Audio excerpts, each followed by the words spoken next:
বর্তমানে সরকারি বিশ্ববিদ্যালয় রয়েছে কতটি? বর্তমানে সরকারি বিশ্ববিদ্যালয় রয়েছে কতটি? ৫৫টি।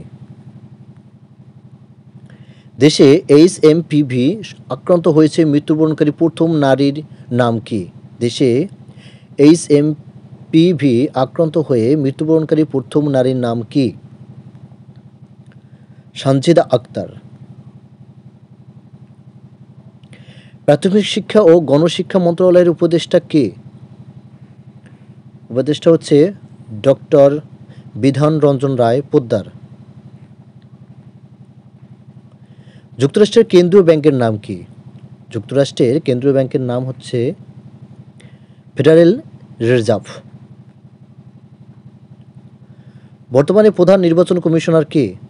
বর্তমানে প্রধান নির্বাচন commissioner M Nasir Uddin. WEF এর পূর্ণরূপ কি?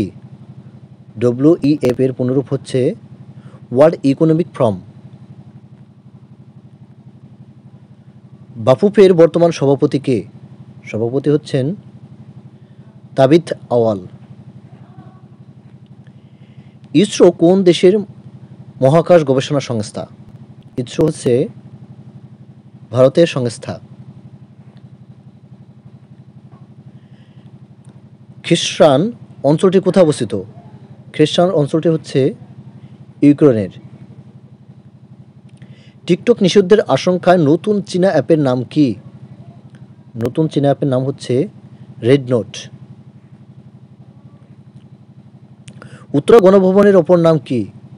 উত্তরা গণভবনের অপর নাম হচ্ছে গভর্নর হাউস। বর্তমানে দেশে রেমিটেন্স পাঠানোর ক্ষেত্রে শীর্ষ দেশ কোনটি?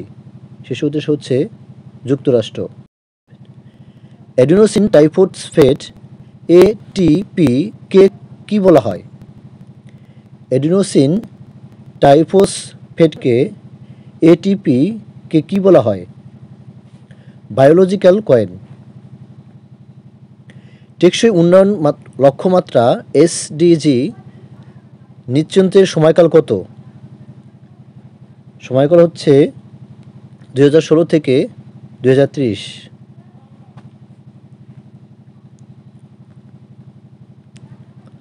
18 শতকের বাংলার চিঠি গ্রন্থের রচয়িতা কে? 18 শতকের বাংলার চিঠি গ্রন্থের রচয়িতা হচ্ছে ডক্টর আনিসুজ্জামান। সম্প্রতি ইসরায়েল ও হামাসের যুদ্ধবিরতি চুক্তি কোথায় সম্পাদিত হয়? দোহা। এইচটিএস এর পূর্ণরূপ কি? এইচটি এর পূর্ণরূপ হচ্ছে হাত তাহরির আল সাম। মেট্রোপলিটিয়াম রপ্তানিকারক দেশগুলোর সংস্থার নাম কি? পেট্রোলিয়াম রপ্তানিকারক দেশগুলোর সংস্থার নাম হচ্ছে ওপেক। সম্প্রতি যুক্তরাষ্ট্রের কোন অ্যাপটি নিষিদ্ধ করেছে? সম্প্রতি যুক্তরাষ্ট্র নিষিদ্ধ করেছে টিকটক। বিশ্বের ধূমপানজনিত কারণে সবচেয়ে বেশি মৃত্যুবরণ কোন দেশ? পাকিস্তান।